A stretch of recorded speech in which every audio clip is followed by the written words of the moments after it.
Hello students, this video will record the second part of your animated sprite character.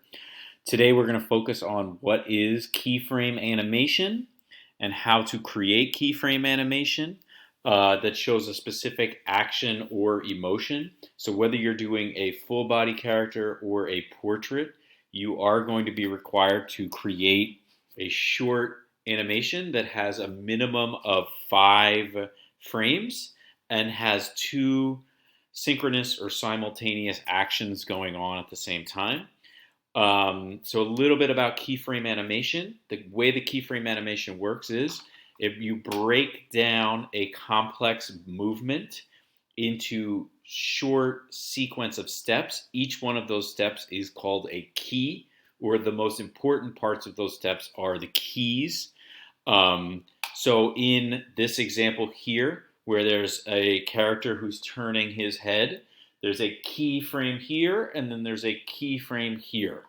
These frames in between are literally called tweeners or tweens, and they are there to help create a smooth motion between the beginning position and the end position or the end key.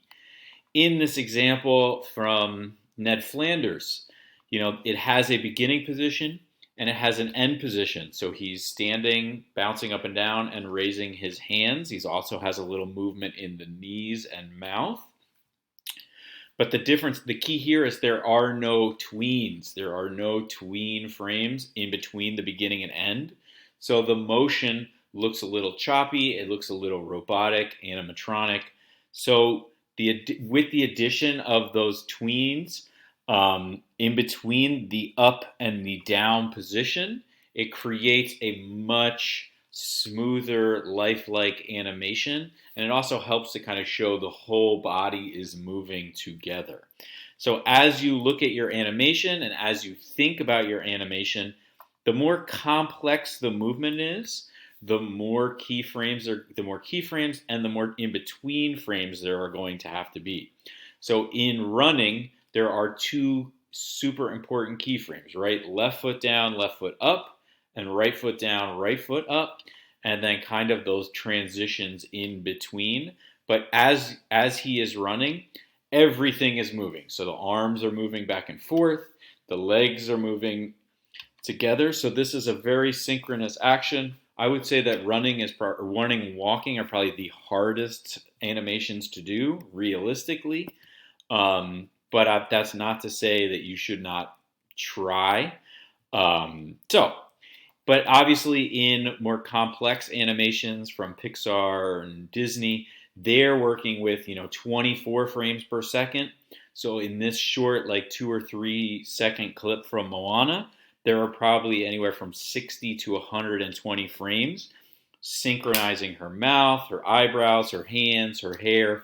All of these little pieces all work together to create the dialogue of her talking to, I think this shadow person with the curly hair here is Maui, but I'm not sure because he's not really that developed. So with that, let's get into how to create keyframe animation. I do want to focus on my standing Frida that I did last week. The key here is I'm going to make it, you want to first pick what is that thing that you're going to animate.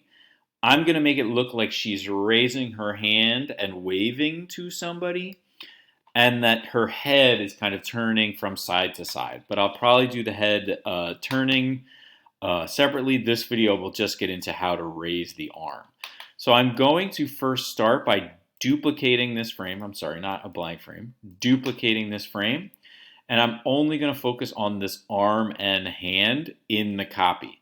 So what I like to do at the very start is just erase all of the parts that I know are going to move in relation to that movement so that I have a fresh start and I can just focus on the arm raising.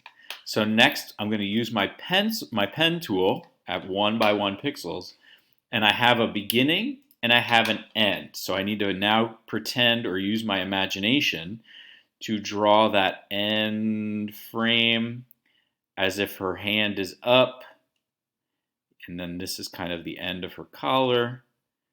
And I'm using my imagination to imagine what it would look like with her hand up. If you would like to see what's going on behind it so that you can match the two up, just remember you can turn on onion skinning, and this will kind of turn on the ghost of the previous frame. I'm not really happy with this shoulder, so I'm going to kind of erase. So now I have, if I look at my preview, I have two frames. I have a beginning and an end, and then just a little hand here. You know, the hand doesn't need to be detailed, but I would like to put kind of like an in-between to make this movement look a little smoother. So I somehow need a frame that gets the hand from down here to all the way up here. So you want to kind of try to put this action, try to reenact the action for yourself. If I was going to raise my hand, there would be a point where my arm was kind of like right here, getting up to where I would raise. So what I will do now is just copy this keyframe, and I'll make that change to this tween frame, this frame number 2, and I will again erase, use a big eraser here, erase the stuff that I just added. Actually, yeah, let's just erase all of it. And redraw it somewhere in between. So I know the hand needs to be somewhere around here. And now this shoulder is going to be down lower.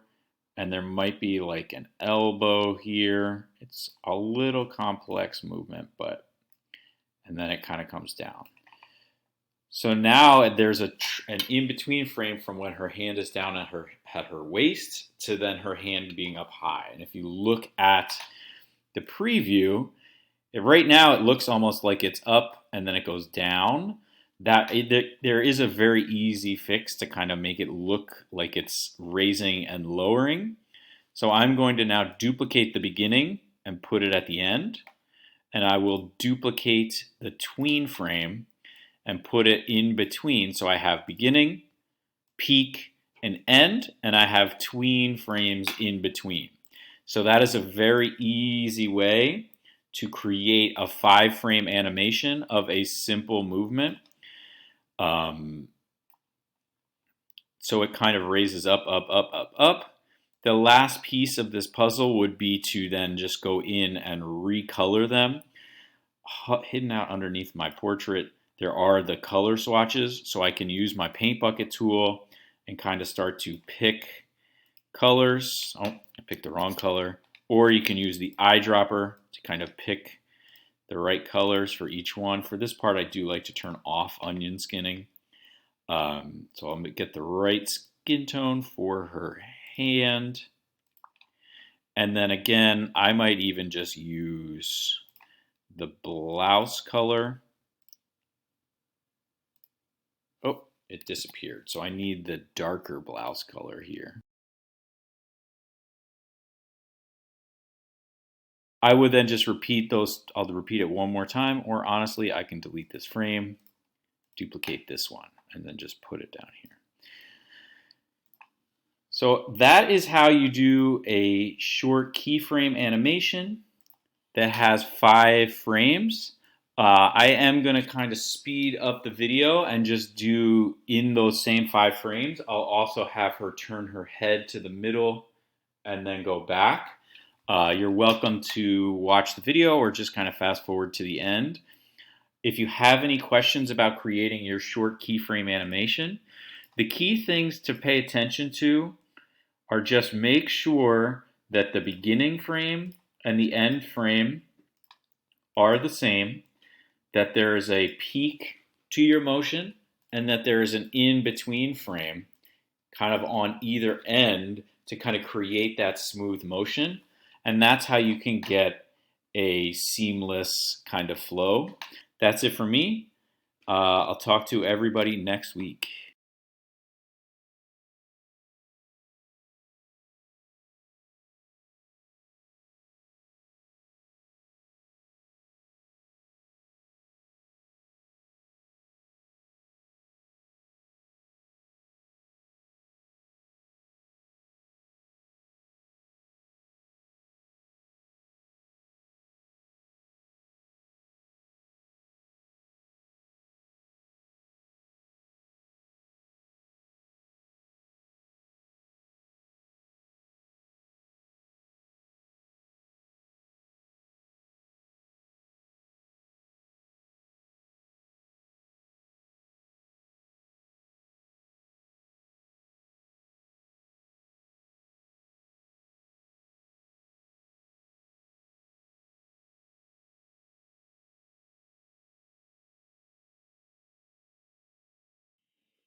All right, so we are finished. So I finished this short waving animation.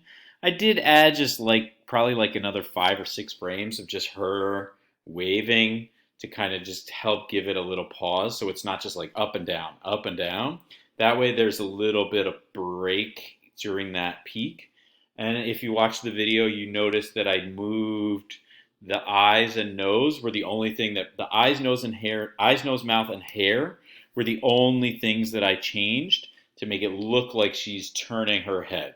The head itself doesn't really move at all or change shape. It literally is just the eyes sliding and the hair going from one side to the other and just being a little bit more symmetrical.